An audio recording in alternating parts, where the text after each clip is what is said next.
네, 안녕하세요. 영화계 144화. 저는 진행의 허효식이고요. 예, 안녕하세요. 김정원입니다. 네, 오늘 제가 선택한 영화는 비치 온 더 비치입니다. 2016년 12월 8일에 개봉한 영화고요. 네. 이 영화를 보게 된 계기는 굉장히 독특합니다. 음, 1000번을 불러도라고 하는 한국 영화를 본 적이 있어요. 어, 굉장히 기분이 불쾌하고 어, 보고 나서 시간이 너무 아깝다는 생각이 들더라고요. 근데 거기에 나왔던 남자 배우가 노래를 잘하시더라고요. 외모도 괜찮으시고 근데 왜 이런 쓰레기 같은 영화에 나왔을까 싶어서 이 배우는 무슨 영화를 찍었을까 필모를 쭉 살펴보다가 비치 온 더 비치라고 하는 영화가 있는데 포스터가 굉장히 재밌더라고요. 도발적이기도 하고 이건 또 뭘까 싶어서 영화를 봤는데 첫 장면부터 범상치 않다라는 생각이 들더니 저번에 한번 그들각자 본 영화 때 소개시켜드릴 정도로 괜찮은 것 같다라는 생각이 들어서 보게 되었고 선정하게 됐습니다. 네. 기본 정보를 말씀드리자면 각본과 연출에 정가영, 촬영에는 선종훈, 홍상수 키드가 나타났다.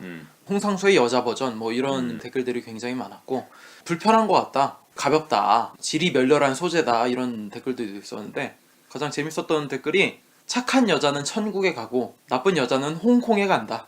뭐 이런 댓글이 있어가지고 뽑아봤습니다. 이 영화는 런던 한국영화제, 서울 독립영화제에 초청을 받았고 국내 전문가들은 5점에서 7점 정도의 별점을 주었네요. 네. 세계적인 평론가 토니 레인즈가 직접 선정하는 인디 파이어 파워에 한국에 주목할 만한 신예로 선정된 영화입니다. 네. 트리비아를 말씀드리자면 영화는 시나리오 쓰는 기간까지 포함해서 2달 만에 촬영까지 다 끝났고 촬영 장소인 그 집은 촬영 감독 선종원 감독의 집이었고 4일간 빌려서 촬영을 했다고 합니다. 네. 제작비는 300만 원 정도 들었고 후반 작업은 영화진흥위원회의 지원을 받아서 작업을 했다고 합니다. 네. 인터뷰를 한 게 있어서 소개를 시켜드리자면 사실 이 영화가 여자 주인공 관점에서 성에 관한 이야기를 굉장히 솔직하게 이야기하잖아요. 그런 것 때문에 관객들이 불편하시게 볼 수 있는 게 마음에 걸리긴 하지만 그럼에도 불구하고 사랑에 빠진 사람들이 치졸해지는 순간들을 포착해내는 것이 정말 황홀한 일이라고 생각을 해서 좋게 봐주십사 인터뷰를 한 게 있습니다. 네. 영화의 제목을 보면 홍상수 감독의 해변의 여인이라는 영화가 있잖아요. 네. 우먼 온 더 비치 그거를 패러디한 게 아닌가 물어봤더니 처음부터 그런 생각을 한 건 아니지만 어느 정도 그런 느낌에서 따오고 싶었다라는 얘기를 했더라고요. 그래서 비치 온 더 비치라고 생각을 했고 해변 위의 쌍년이라고 하는 뜻을 일부러 의도했다 뭐 네. 그런 이야기를 했더라고요. 그리고 비치 온 더 비치가 비치 띄고 온 띄고 더 띄고 비치잖아요. 네. 근데 이거를 한글 제목으로 그냥 다 붙였어요. 이거는 지맛 끝을 그게 다 이름이 붙어 있잖아요. 띄어쓰기가 그쵸. 딱히 없이. 그런 것들을 어느 정도 의도한 바가 있다고. 음. 굉장히 도발적인 내용일 수 있잖아요. 음. 본인이 직접 가은이라고 하는 연기를 하기도 했고 그치. 왜 굳이 이런 이야기를 택했느냐 그랬더니 감독이 첫 장편은 내 이야기를 하고 싶었는데 가은의 캐릭터가 완전히 자신은 아니고 주변에서 친숙한 이야기들을 많이 끌고 왔다고 그래서 자기가 가장 잘할 수 있는 이야기를 다루고 싶어서 이런 주제를 선택하게 됐다고 인터뷰를 했네요. 네. 그리고 이런 질문이 있었습니다. 홍상수 영화 속의 찌질한 남자 캐릭터를 가영의 모습에 대입할 수 있을 것이다. 그런데 단순히 캐릭터의 성별이 바뀌었다고 그걸 정복적이라고 할 수 있을까? 라고 물었습니다. 그래서 감독이 대답하기를 홍상수 감독의 소스들을 가져온 것이 많다. 근데 이번 영화를 만들 때는 윤종빈의 비스티 보이즈를 많이 생각을 했고 피가 나오지 않는데도 불구하고 피냄새가 진하게 나는 것 같은 그런 느낌의 영화를 만들고 싶었다. 그런 식으로 인터뷰를 넘어갔네요. 네. 그리고 영화 굉장히 길어요. 롱테이크가 한 10분 가까이 되는 장면도 있을 정도로. 그래서 애드립이 많은 거 아니냐라고 물었더니 98%다 대본에 있는 내용이라고 네. 그렇게 밝혔습니다. 그리고 감독이 직접 뽑은 영화에서 좋아하는 장면이나 대사가 있었는데 라조기를 먹으면서 이야기하는 장면을 좋아한다고 하더라고요. 가은이 정훈한테 이렇게 이야기를 합니다. 너 일본 갔을 때 안 섰다.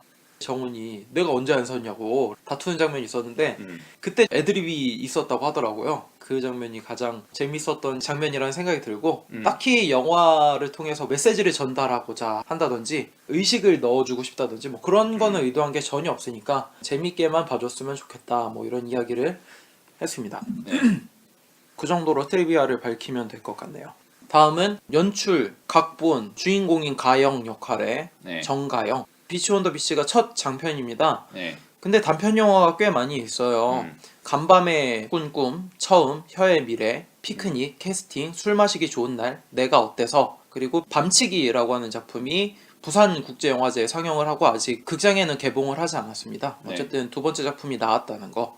혀의 미래라고 하는 작품을 통해서 올해 국제 스마트폰 영화제에서 비퍼니상을 수상했고, 내가 어때서 라고 하는 영화를 통해 2015년 대단한 단편 영화제에서 관객상과 제목상을 받았습니다. 또한 밤치기라고 하는 작품을 통해 2017년 부산국제영화제에서 감독상을 수상한 걸로 알고 있습니다. 그리고 좀 재미있는 게 비치 온 더 비치를 통해서 꽤나 화제가 됐어요. 그 이후에 밤치기를 내놓았는데, 밤치기라고 하는 작품은 굉장히 특이하게 레진 코믹스에서 운영하는 레진 엔터테인먼트가 최초로 만든 극장용 장편 영화라고 합니다. 감독에 대한 이야기를 하자면 옛날에 짝이라고 하는 프로그램이 있었잖아요. 맞선 프로그램. 그거를 거의 100번씩 돌려보셨다고. 진짜 너무 좋아하는 프로그램이래. 100번씩 돌려봤고, 지금까지 영화를 만든 이유도 대부분 사랑과 연애와 섹스에 대한 이야기였는데 앞으로도 그럴 거라고. 그리고 이분의 단편 영화들은 대부분 가영정이라고 하는 유튜브 채널에서 찾아볼 수 있습니다. 개인사를 이야기하자면 어렸을 적부터 굉장히 끼가 있었다고 하더라고요. 네. 그래서 7살 때부터 엄마가 연기학원에 보냈을 정도라고. 10대부터 영화를 꿈꿨고 한국예술종합학교 방송영상학과에 진학을 했는데 자퇴를 했다고 합니다. 자퇴 후에 본격적으로 단편을 만들면서 직접 출연까지 했는데 연기도 너무 재밌었다고. 하지만 다른 감독 작품에 출연하는 전업 배우가 되기는 힘든 것 같다. 아직은 뭐 그런 겸손한 이야기를 하셨네요. 세상에서 가장 흥미로운 게 두 가지 있는데, 그게 바로 어릴 때부터 많이 봤던 우디 앨런 감독의 영화와 홍상수 감독의 영화라고. 네. 그리고 윤성호 감독도 굉장히 좋아한다고. 연애 이야기를 굉장히 좋아하고 극도로 현실적이고 불균질한 대화들이 쏟아져 나오는 그런 영화를 굉장히 좋아해서 본인도 그런 대사를 좀 쓰고 싶다고. 그래서 상업영화 각색 작업에도 요즘엔 많이 참여를 하고 있고, 연기와 연출 중에 하나를 택하라면은 각본을 택하고 싶다라고 하는 엉뚱한 이야기도 하네요. 최근에는 토니 에드만에 굉장히 꽂혔다고. 그래서 본인도 영화에서 나오는 나체 파티를 자기 영화에도 넣고 싶다고 그렇게 얘기를 하니까 주변에서 그거 개봉 가능한 거냐 뭐 이런 이야기가 들려왔고, 지금 90년생이신데 30살이 되기 전에 장편 영화 한 4편 정도 계획이 있으시다고 하더라고요. 그 정도로 이야기를 할 수 있을 것 같고, 단편들을 모두 다 봤습니다. 제가 일단 이 감독과 홍상수의 공통점이 있습니다.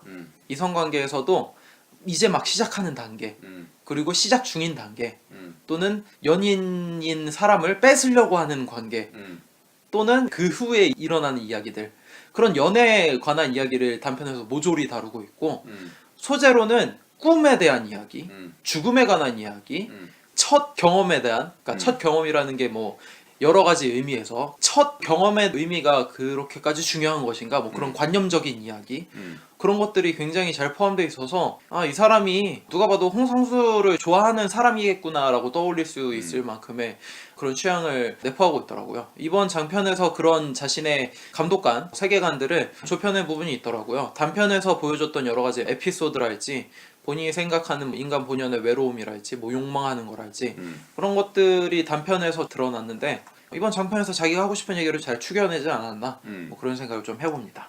다음으로는 정훈 역할의 김최용준이라는 배우입니다. 네. 전작으로 네버다이 버터플라이, 한공주, 1000번을 불러도, 비치 온 더 비치, 여고생 등이 나왔습니다. 네.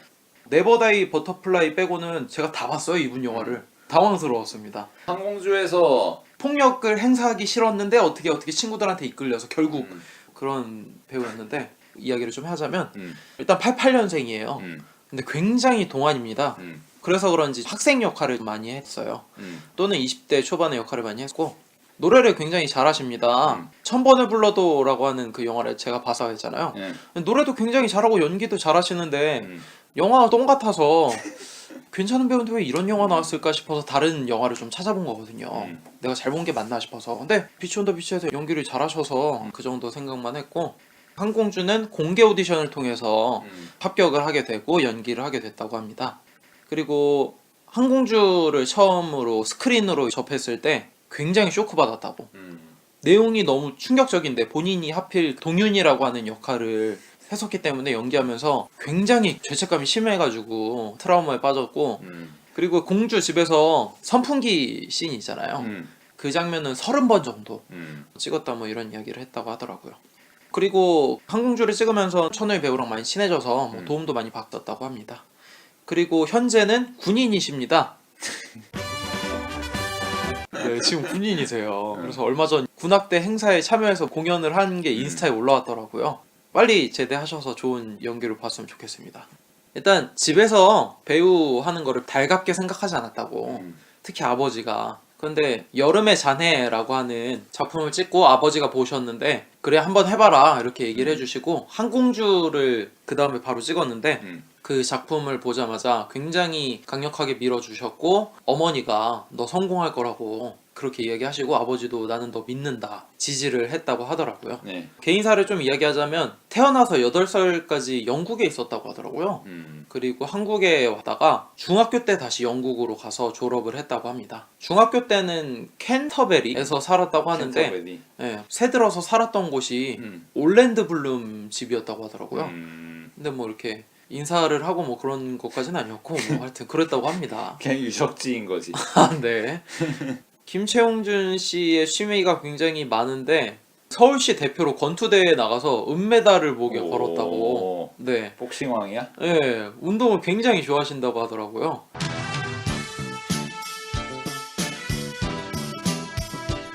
그래서 옷을 벗는 씬에서는 자신감을 표하는 인터뷰가 있었고, 권투를 하게 된 계기가 있습니다. 연기를 시작하다가 드라마 단역에 출연하게 됐는데 교통사고를 당한 거예요. 그래서 얼굴이 갈렸다고 하더라고요. 그래서 지금도 보면은 눈 아래쪽에 검은 흉터가 남아있는데 이것 때문에 반년 정도 집 밖에 나갈 수가 없었다고. 얼굴이 갈린 게 그 정도야? 어떻게 치유가 됐나 봐요. 네. 그래서 방황을 하다가 권투를 하게 됐다고. 방황하던 중에 열심히 운동한 거를 굉장히 감사하게 생각한다 뭐 이런 이야기를 했습니다. 한국의 로키네. 아, 네. 초등학교 4학년 때는 힙합이라고 하는 만화책이 있었잖아요. 그래서 춤이나 랩 같은 거를 열심히 했다고 하더라고요. 그리고 롤모델로 삼는 사람은 레오나르도 디카프리오라고. 연기 경력이 많은 사람은 관록이 생기니까 자기 성찰을 소홀히 하는 사람들이 있는 것 같은데 디카프리오는 정말 연기를 즐기면서 자기 성찰도 잘하는 배우인 것 같아서 그런 배우가 되고 싶다고 이야기를 했네요. 네. 그리고 정가은 감독은 황공주에 나오는 걸 보고 캐스팅하게 됐다고 하고, 부모님이 2009년인가 이혼을 했는데 원래는 성씨가 하나였는데 내가 엄마를 기억할 수 있는 방법은 성씨를 2개 갖는 것밖에 없겠다. 그래서 이름을 김채용준으로 정했다는 거. 이 정도로 정훈 역할을 맡은 김채용준 배우였고, 마지막으로 소개시켜드릴 배우가 딱 한 명 더 있죠. 은진이라고 하는 배우입니다. 네. 이분은 연기를 하신 분이 아닙니다. 근데 어떻게 캐스팅하게 되냐면 정가은 배우가 마트에서 아르바이트를 했어요. 와인 같은 거 판매를 하는데 은진이라고 하는 여자애가 와인을 하나도 안 팔고 그냥 멍청하게 가만히 있다고 하더라고요. 그래서 아니 얘 얼굴은 이쁜데 왜 저 와인도 안 팔고 이렇게 멍청하게 가만히 있는 건가 싶어갖고 좀 관심을 가졌는데 알고 보니까 영화를 굉장히 좋아하는 친구였더라고. 그래서 이야기를 나누다가 알고 보니 이 친구의 버킷리스트가 독립영화나 단편영화에 한 번 정도 출연하는 게, 그래서 정가은이 너의 버킷리스트를 이루어주겠다 뭐 이런 이야기를 하면서 캐스팅하게 됐다고. 근데 촬영장에 데려왔는데 생각보다 연기를 굉장히 잘했다고. 뭐라 해야 되지? 뉘앙스도 그렇고 배우의 탈도 그렇고 굉장히 좋아가지고 감독이 촬영을 하면서도 몰입하면서 이 배우한테 빠져들었다 뭐 이런 이야기를 한 게 있습니다. 네. 네, 트리비아는 이 정도로 마치고 2부에선 비치 온 더 비치에 대한 이야기를 나눠보도록 하겠습니다.